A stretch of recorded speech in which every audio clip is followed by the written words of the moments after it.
Dozvoljava vam se da se u noćima dok traje post sastajete sa svojim ženama. One su odjeća vaša, a vi ste njihova odjeća. Allah zna da vam je bilo teško, pa je prihvatio pokajanje vaše i oprostio vam. Zato se sada sastajte sa njima u želji da dobijete ono što vam je Allah već odredio. Jedite i pijte sve dok ne budete mogli razlikovati bijelu nit od crne niti zore. Od tada postite sve do noći. Sa ženama ne smijete imati snošaja dok ste u itikafu u džamijama. To su Allahove granice i ne približujte im se. Eto, tako Allah objašnjava ljudima propise svoje, da bi se onoga što im je zabranjeno klonili. Ne jedite imovinu jedan drugoga na nepošten način i ne parničite se zbog nje pred sudijama, da biste na griješan način i svjesno dio tuđe imovine pojeli. Pitaju te o mlađacima, reci. Oni su ljudima oznake o vremenu i za hadžiluk.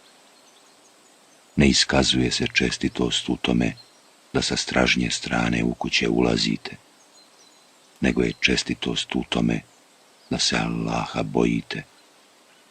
U kuće na vrata njihova ulazite i Allaha se bojite da biste postigli ono što želite.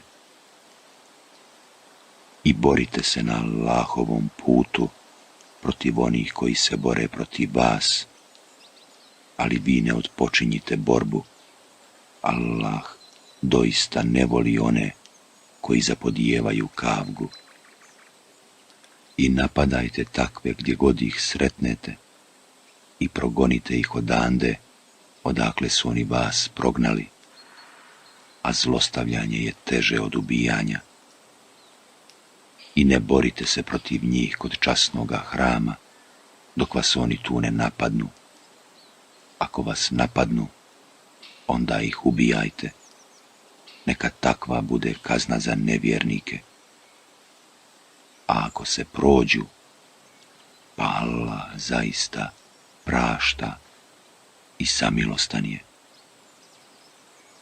I borite se protiv njih sve dok mnogoboštva ne nestane i dok se Allahova vjera slobodno ispovijedati ne mogne. Pa ako se okane, onda neprijateljstvo prestaje, jedino protiv nasilnika ostaje. Sveti mjesec je za sveti mjesec, a i u svetinjama vrijedi odmazda. Onima koji vas napadnu, uzvratite istom mjerom i Allaha se bojite i znajte da je Allah na strani onih koji se grijeha klone. I imetak na Allahovom putu žrtvujte i sami sebe u propast ne dovodite i dobro činite. Allah zaista voli one koji dobra djela čine. Hadž i umru radi Allaha izvršavajte, a ako budete spriječeni, onda kurbane koji vam se nađu pri ruci zakoljite, a glave svoje, dok kurbani ne stignu do mjesta svoga, ne brijte.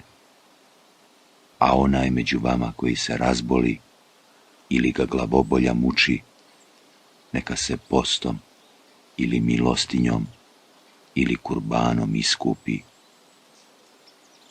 Kada budete slobodni, obavite umru do hadža i zakoljite kurban do koga možete lahko doći. A onaj koga ne nađe, neka posti 3 dana u danima hadža i 7 dana po povratku, to jest punih 10 dana. To je za onoga koji nije iz Mekke. I bojite se Allaha i znajte da on teško kažnjava. Hadž je u određenim mjesecima.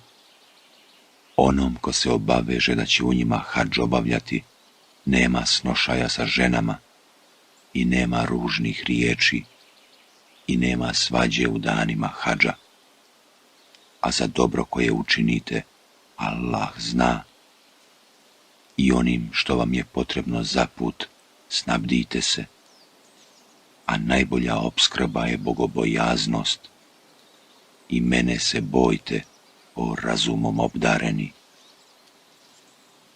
Ne pripisuje vam se u grijeh ako od Gospodara svoga molite da vam pomogne da nešto steknete, a kada pođete sa Arefata, spominjite Allaha kod časnih mjesta, spominjite njega, jer vam je on ukazao na pravi put, a prije toga ste bili u zabludi.